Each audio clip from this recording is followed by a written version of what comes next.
వినాయక కథలో ఉండే ప్రత్యేకతలు మీరు గమనించండి. వినాయకుడిని గణాధిపతి చెయ్యాలి అనుకున్నప్పుడు శివుడు అన్నట్ట, ఇద్దరు కుమారులు ఉన్నారు నాకు, కుమారస్వామి పుట్టాడు. అప్పుడు కూడా అమ్మవారి ప్రయత్నం అదేనండి, ఆవిడ మానలేదండి. నేను గర్భం ధరించాలి, కొడుకును కనాలి, అప్పుడు నెరవేరలేదండి. అప్పుడు ఇలాగే దేవతలు అడ్డుకున్నారండి.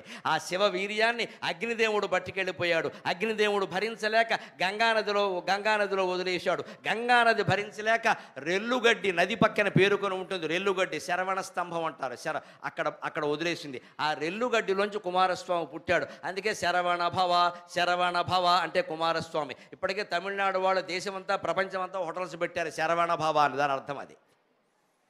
వాళ్ళకి కుమారస్వామి అంటే చాలా ఇష్టం. అంటే శరవణం అంటే రెల్లుగడ్డిలో పుట్టాడు. మొత్తం మీద అమ్మవారి కోరిక వినాయకుడి కారణంగానూ తీరలేదు, కుమారస్వామి విషయంలోనూ తీరలా. అంటే ఎవరికైనా, దేవతలకైనా, మానవులకైనా, రాక్షసులకైనా వారి పరిమితులు వారికి ఉంటాయి. అనవసరపు కోరికలు పెట్టుకోవద్దు, ఉన్నది ఏదో చాలు. అది అమ్మవారికే తీరనప్పుడు మనకు తీరుతుందండి. అందుకని ఉన్న జీవితాన్నే ప్రేమించాలి తప్ప కొత్తగా అది కావాలి ఇది కావాలి అంటే దేవతలకు సాధ్యం కావట్లా, మనకు ఎలా సాధ్యం అవుతుంది?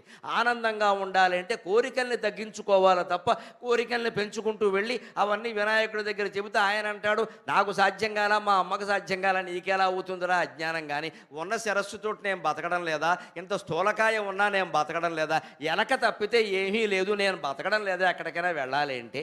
అందుకని నేను ఎలా ఉండ్రాళ్ళు తప్పితే నాకేం పెట్టట్లేదు. గట్టిగా ఓ లడ్డూ పెడతారు, తాపేశ్వరం వాళ్ళు 4500 కేజీలు లడ్డూ పట్టుకొస్తారు, అంతా ఊరేగిస్తారు, జనం తింటారు. కానీ నన్ను తిన్నిచ్చారా? పోను ఓ మిరపకాయ బజ్జీ అడిగితే పెడతారా? కాస్త పకోడీ పెట్టమంటే పెడతారా? ఎంతసేపు చప్పుడు ఉండ్రాళ్ళు చేసి నాకు ఇక్కడ బారేస్తారు, నేను అవి తినాల్సిందే కదా. అయినా ఇలా కూర్చుని భక్తులను అనుగ్రహిస్తూనే ఉన్నాను కదా. నీ జీవితం కూడా ఎలా ఉందో అలాగే ప్రేమించు. Take everything as it is. ఉన్నది ఉన్నట్టుగా మనం ప్రేమించగలిగితే జీవితంలో మనం కూడా గణపతిలాగే నిశ్చింతగా ఉండగలుగుతాం. అలాగే కథలో మీరు గమనించండి, గణాధిపత్యం కోసం భూమి అంతా తిరిగి రావాలి. ఎవరు ముందు భూమండలం అంతా తిరిగి వస్తారో, యాత్ర చేస్తారో వారికి పరిపాలనాధిపత్యం. ఎందుకంటే ఆ పోటీ భూమి అంతా తిరగడానికి, పరిపాలనకి, గణాధిపత్యానికి సంబంధం ఏమిటి? ఒక నాయకుడు తాను పాలకుడు కావాలి. ఒక మామూలు మనిషి ఓ శాసనసభ్యుడై, మంత్రి, ముఖ్యమంత్రి, ప్రధానమంత్రి, పాలకుడు కావాలి అంటే అందరి మనస్తత్వాలు తెలిసి ఉండాలి. తన ఇంట్లో తను కూర్చుంటే లాభం లేదు, అంతా తిరగాలి, ప్రజలందరి మనస్తత్వాలు తెలియాలి. ఎందుకంటే తాను మొత్తం నియోజకవర్గానికి ప్రతినిధి. మంత్రి అయితే రాష్ట్రం మొత్తానికి ప్రతినిధి. తన నియోజకవర్గం చూసుకుంటానంటే అలాగా రాష్ట్రం మొత్తానికి ప్రతినిధి. రాష్ట్రం మొత్తానికి మనం ప్రతినిధులం అంటే రాష్ట్రంలో ఉన్న కులాలు, మతాలు, భేదాలు, వర్గాలు, వాళ్ళ స్వభావాలు తెలుసుండాలి కదా. అదే భూమండలం అంతా తిరగడం అంటే. ఆ పందెం పెడితే గణపతి అనుకున్నాడు, ఇది నాన్నగారు ఖచ్చితంగా ముందే మ్యాచ్ ఫిక్సింగ్ చేసుకుని తమ్ముడితోటి, కుమారస్వామి, ఎందుకంటే ఆయనకి నెమలి వాహనం ఎగురుతుంది, ఎక్కడికైనా పెడతాడు. ఆయనతోటి మ్యాచ్ ఫిక్సింగ్ చేసేసుకుని ఆయనకి ఇవ్వాలని అనుకుని, చిన్న కుర్రాడు కాబట్టి గారాబం కొద్దీ నాకు ఎగ్గొట్టే ఉద్దేశంతో ఈ పథకం ఏదో వేశారు. లేకపోతే ఎలక వాహనమా, దాన్ని పట్టుకుని నేను ఊరేగడమా, భూమండలం అంతా తిరగడం సాధ్యమయ్యే విషయమే, బళ్ళోకి వెళ్ళడమే సాధ్యం కావట్లేదు నాకు అనుకుని పాపం వినాయకుడు కూర్చుని, అప్పుడు కూడా చూడండి, బుద్ధి ఉంటే సిద్ధి ఉంటుందండి. బుద్ధి ఉంటే సిద్ధి ఉంటుంది. ఆయన ఆలోచించాడు వెంటనే, బుద్ధికి పదును పెడదాం, భూప్రదక్షిణమంతా చేయడానికి ఇంకేమైనా సూక్ష్మమైన ఉపాయం ఏం లేదా? గూగుల్ ఎర్త్లో కడితే భూమి అంతా కనపడుతుంది, వేడ మొత్తం అంతా చుట్ట పెట్టేసి ప్రదక్షిణం చేసామని చెప్పచ్చు అని ఒక్క ఆలోచన చేశాడు. మాతామే పార్వతీదేవి, పితాదేవో మహేశ్వర, బాంధవా శివభక్తాశ్చ స్వదేశం భువనత్రయం అని మనమే అనుకుంటామండి. మనం ఎలా అనుకోవాలంటే, మీ నాన్నగారు ఎవరు ఉంటే ఏదో పేరు చెప్తాం, తప్పదు కదా. తల్లి పేరు చెప్తాం, తండ్రి పేరు చెప్తాం. కానీ మనస్సులో నిరంతరం ఆ భావన, మన పేరు మనం, మన తల్లిదండ్రుల పేర్లు, మన బంధువుల పేర్లు నిరంతరం తలుచుకోకూడదు. అందుకేనమ్మా మొహమాటం లేకుండా చెబుతున్నా, గుళ్ళోకి వెడితే గోత్రనామాల గురించి ఇబ్బంది పెట్టకండి అర్చకుల్ని. గోత్రనామాలు చెప్పడం సంప్రదాయం కాదు, అది ఎందుకు వచ్చిందో తెలియదు. గోత్రనామాలు చెప్పడం సంప్రదాయం కాదు. పైగా ఒక్క యజమాని పేరు చెప్తే చాలు. ఏదో నరసింహరామనామధేయస్య ధర్మపత్ని సమేతస్య సకుటుంబస్య సబాంధవస్య అంటే చాలండి. ఈ మధ్య అలా కాదండి, మా ఆవిడ పేరు చెప్పండి, ఆవిడ కోపం వస్తుంది, అందుకని దాంతో ఆగదండి. అబ్బాయిల పేర్లు చెప్పండి, అబ్బాయి పేరు చెప్పగానే పక్కనే కోడలు, మరి నా పేరు, కోడల పేరు చెప్పండి, మనవాళ్ళ పేర్లు చెప్పండి. చచ్చిపోతాడు ఈ అర్చక స్వామి ఇంతమంది పేర్లు చెప్పలేక. ఏమైనా జనాభా లిస్టా, ఓటర్ లిస్టా? మన అజ్ఞానంగానే దేవుడికి తెలియదండి. మనం వచ్చినట్టుగా నీ గోత్రం చెప్పి, ప్రవర చెప్పి, ఆధార్ కార్డు చూపిస్తే ఓకే అటెండెన్స్ చేసుకున్నాను అంటాడా? దేవుడు అంటే అదే. మనం ఎవరమో, మన గోత్రం ఏమిటో, మనం ఏమిటో ఆయనకి తెలియదండి. మనం ఎందుకు చెప్పమంటాం తెలుసు? అహంకారం అమ్మ లోపల. నేను వచ్చినట్టు నేను చెప్పాలి, నాకు తెలియాలి, నేను వచ్చినట్టుగా అక్కడ తెలియాలి. మా ఆయన పేరు సరిపోదు, నా పేరు కూడా చెప్పాలి. ఆడాళ్ళకి మొహమాటం లేకుండా చెబుతున్నానమ్మా, ధర్మపత్ని సమేతస్య అనే అనాలి, పేరు చెప్పకూడదు. ఎందుకోసం అంటే మొహమాటం వెళ్ళా. పేరు చెప్పితే ఆ ఫలితం ఆ పేరున్న ఆవిడికి చెందుతుంది. చెప్పకుండా ధర్మపత్ని అంటే ఖచ్చితంగా భార్యకే చెందుతుంది. మగాళ్ళ బుద్ధులు తిననైనవి కావు. ఇంకా నేను వివరిస్తే బాగుండదు. రకరకాల వ్యక్తులతో గుళ్ళోకి వెళ్ళిపోయి ఆవిడ పేరు చెబితే ఈ ఫలితం ఆవిడకి వెళ్ళిపోయిందమ్మా. చెప్పనివ్వకూడదు. ధర్మపత్ని సమేతస్య అని ఉంటే ఖచ్చితంగా ఆవిడ ఇంటి దగ్గర ఉన్నా సరే ఈ పెద్ద మనిషి దేవాలయంలో ఆవిడని మోసం చేస్తున్నాడు కాబట్టి ఖచ్చితంగా ఆవిడకి న్యాయం జరుగుతుంది. ఈవిడ మర్నాడు చెప్పించుకోవడం ఖాయం. దేవుడు దయ అలా ఉంటుంది. ధర్మం ధర్మమే, అధర్మం అధర్మమే. ఖచ్చితంగా దేవుడు ఉన్నది ధర్మాన్ని కాపాడడానికి, కానీ మన అక్రమాలన్నీ సక్రమం చేయడానికి కాదు. అక్కడ దేవుడు ధర్మం వైపు ఉంటాడు. దేవుడు స్తోత్రప్రియుడు కాదు, దేవుడు పూజాప్రియుడు కాదు. ఎవరితో ఏ వేదిక మీదకైనా చర్చించడానికి సిద్ధం. దేవుడు పూజాప్రియుడు కాదు, దేవుడు స్తోత్రప్రియుడు కాదు, దేవుడు ధర్మప్రియుడు. దేవుడు ధర్మప్రియుడు. ధర్మంగా ఉంటేనే దైవ కటాక్షం కలుగుతుంది. ఖచ్చితంగా మనం ధర్మంగా జీవితంలో ఉండాల్సిందే. తప్పుడు పథకాలు చెప్పి తప్పుడు ప్రచారాలు చేసి దేవుణ్ణి పక్కదారి పట్టించకుండా దయచేసి చేతస్థాలతోటి అజ్ఞానాలతోటి మనం వంకర పనులు చేస్తున్నంతకాలం దేవుడు దయ ఉండదు.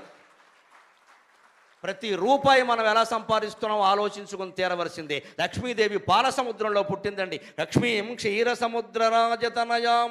పాలసముద్రంలో అమ్మవారు పుట్టబెట్టండి, ఆలోచన చేయండి. హిందూ సంప్రదాయం ఎంత ఉన్నతమైందో అర్థమవుతుంది. లక్ష్మీదేవి పాలసముద్రంలో పుట్టడం ఏమిటండి? సముద్రంలోంచి మనుషులు దేవతలు పుడతారా? పాలసముద్రం స్వచ్ఛత. పాలంటే స్వచ్ఛత, ఆర్ద్రత. లక్ష్మీదేవి పాలసముద్రంలో పుట్టింది అంటే మనం సంపాదించే ప్రతి రూపాయి పాలసముద్రంలో పుట్టాలమ్మా, పాపాల సముద్రంలో పుట్టకూడదు. దాని అర్థం అది. మనం ఆలోచన చెయ్యం. ఎంత అజ్ఞానంతో ఆలోచిస్తామంటే లక్ష్మీదేవి పాలసముద్రంలో పుట్టిందట, ఆవిడకి పాలంటే ఇష్టం, వెంటనే సహస్రఘట క్షీరాభిషేకం. ఆ పాలు పట్టుకెళ్ళి సాంఘిక సంక్షేమ హాస్టల్లో పేద పిల్లలు ఉన్నారమ్మా, సరైన సౌకర్యాలు లేవు, పాలు అందట్లేదు, దయచేసి వాళ్ళకి అందజేయండి ఆ పాలు. లక్ష్మీదేవి పేరు మీద ఎన్ని వ్యవస్థలు బాగుపడతాయో. ఊరికే దేవాలయాల్లో పట్టుకొచ్చి పాలు పోసి, నెయ్యి పోసి, తేనె పోసి అభిషేకాలు చేసి మనకేదో కోరికలు తీరతాయనుకునే కంటే సాంఘిక సంక్షేమ హాస్టల్స్ ఉన్నాయమ్మా. బలహీన వర్గాల పిల్లలు ఉన్నారు, వాళ్ళకి పాలు లేవు, నీళ్లు లేవు, బట్టలు లేవు, ఏమీ లేవు, చాలా ఇబ్బందులు పడుతున్నారు. ప్రభుత్వం ఎన్ని చర్యలు తీసుకున్నా అక్కడ ఉండే ఇబ్బందులు అక్కడ ఉన్నాయి. ఖచ్చితంగా ధనవంతులైన వాళ్ళు, జమీందారులైన వాళ్ళు, దాతృత్వం ఉన్నవాళ్ళు దేవుడి పేరు మీద ఆ సంస్థలను పోషిస్తే అదంతా పుణ్యం కాదండి. దరిద్ర నారాయణ సేవ అంటారు. పేదవాడిని మించినటువంటి దేవుడు ఎవడైనా ఉంటాడా? అవసరాన్ని మించినటువంటి అభ్యర్థన ఏదైనా ఉంటుందా? అది మన తత్వం. దాన్ని అర్థం చేసుకోగలగాలి ఖచ్చితంగా. అందుకని వినాయకుడు ఆలోచించాడు, భూమి అంటే ఏమిటి, ప్రదక్షిణం అంటే ఏమిటి, ఎందుకు తిరగాలి, అసలు ప్రజలంతా తెలవడం గురించే కదా. అటువంటప్పుడు మా అమ్మ భూదేవితో సమానం కదా, పార్వతీదేవి స్వయంగా. ఆవిడకంటే భూమి ఎవరండి? మా నాన్నగారు శివుడు వ్యోమకేశ, ఆయన ఆకాశంతో సమానం కదా. వీళ్ళిద్దరినీ కూర్చోబెట్టి ప్రదక్షిణం చేస్తే భూ ప్రదక్షిణం చేసినట్టే కదా. ఇది బుద్ధి అంటే ఆలోచన. ఎప్పుడు మెటీరియలిస్టిక్గా భౌతికంగా ఆలోచించకూడదు, కాస్త సూక్ష్మంగా స్పిరిచువల్గా ఆలోచించాలి. ఆయన అలా ఆలోచించాడు. స్వయంగా పార్వతీదేవి కుమారున్నయ్యండి, స్వయంగా పరమేశ్వరుడు కుమారున్నయ్యండి.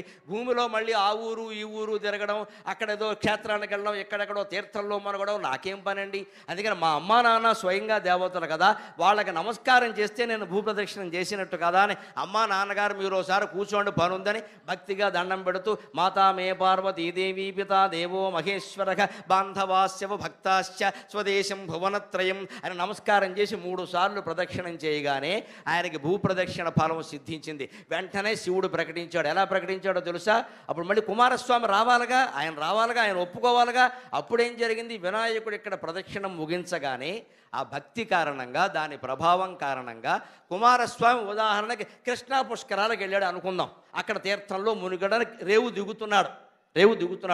వినాయకుడు అప్పటికే స్నానం చేసి తువ్వాలు పిండుకుని పైకి వస్తున్నాడు. ఇదేమిటిది? మా అన్నయ్య లావుగా ఉంటాడు, ఎలకేమో వాహనం, నేనేమో నెమలెక్కొచ్చా, ఎగురొచ్చా, నాకంటే ముందు ఎలా వచ్చాడు? ఏమన్నయ్య బాగున్నావా అన్నాడు. బాగున్నాను తమ్ముడు, ఇంకా స్నానం చేయాలా? చేయి మళ్ళీ జనం పెరిగితే కష్టం అన్నాడు బాబు. అక్కడి నుంచి మళ్ళీ కుమారస్వామి ఏం చేశాడు, అక్కడి నుంచి వెళ్ళిపోయాడు. ఓసారి మళ్ళీ మళ్ళీ మనం గోదావరి నదికి వెడదాం, ధవళేశ్వరం దగ్గర సాగర సంగమం, కోట్లింగాల రేవుంది కొవ్వూరు దగ్గర, అక్కడ స్నానం చేద్దామని కుమారస్వామి అక్కడ దిగాడు. మళ్ళీ అదే దృశ్యం, సేమ్ సీన్, మళ్ళీ కుమారస్వామి మెట్లు దిగుతున్నాడు, వినాయకుడు తువ్వాలు పిండుకుంటూ పైకి ఎరుగుతున్నాడు. అదేమిటి అన్నయ్య ఎలా వచ్చావు? ఏమిటి వచ్చేసాను, అదేమిటి వచ్చేసాను అంతే, అయిపోయింది, ఇంకా అవలా, తొందరగా ముగించుకుర్రా. మొత్తం మీద 3 కోట్ల క్షేత్రాలు తిరిగాడంటే కుమారస్వామి. 3 కోట్ల క్షేత్రాల్లోనూ కూడా ఈ పెద్ద అబ్బాయి అక్కడ కనబడుతూనే ఉన్నాడు స్పష్టంగా. ఆశ్చర్యపోయాడు ఆయన, ఇదేమిటి ఇదేమిటి ఇదేమిటి. అప్పుడు ఆయనకు అర్థమైంది, ఇదేదో మహిమ, ఇదేదో అమ్మా నాన్న ఈయనకి ఏదో అనుగ్రహించారు, ఇక నేను అనవసరంగా తిరగడం ఉంది, టీఏడిఏలు దండగ తప్పితే నెమలని ఆయాసపడ్డం తప్పితే ఏం లేదు ఇక్కడ అని చెప్పి వెంటనే ఇంటికి వచ్చేసరికి అప్పటికి ఆయన గణాధిపత్యానికి ఏర్పాట్లు జరుగుతూ ఉన్నాయి. అంటే దీని ద్వారా గణపతి మనకేం చెబుతున్నాడండి, మీరు భూమండలం అంతా తిరిగి విహారయాత్రలు చేసినా సరే గొప్ప పుణ్యఫలాన్ని పొందలేరు. భూమండలంలో ఎంతమందికి ఏ సేవలు చేసినా మీరు గొప్ప పుణ్యఫలం పొందలేరు. ముందు మీ అమ్మగారికి నాన్నగారికి సేవ చేస్తున్నారా లేదా అది ఆలోచన చేయండి అని గణపతి చెబుతున్నాడమ్మ.